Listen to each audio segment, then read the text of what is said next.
Ride with confidence and security with Varia RTL510. In this video, we'll show you how to start using your rear view radar. First, make sure to charge your Varia radar fully.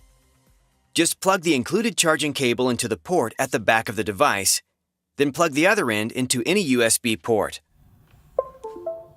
After it's charged, you can power on the device by pressing the top button for 1 second. Then, connect to other compatible Garmin devices such as the Edge 520 Plus or other dedicated radar display units.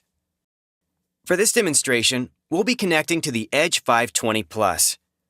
To pair Varia with your device, hit the menu button on your Edge, select Settings. Sensors. Add sensor. Then, search all.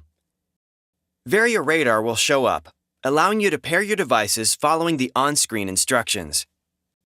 Now, let's take a look at some features of your rear view radar. You can toggle between solid and flashing by tapping the top button, allowing for better visibility in both day and night situations. Now, it's time to see it in action. Varia radar gives visual and audible alerts on your synced device when vehicles are approaching you from behind. With up to a 153-yard range, you'll see when vehicles are approaching and at what speed on your active data screen. Amber means a car is approaching, but at a low speed.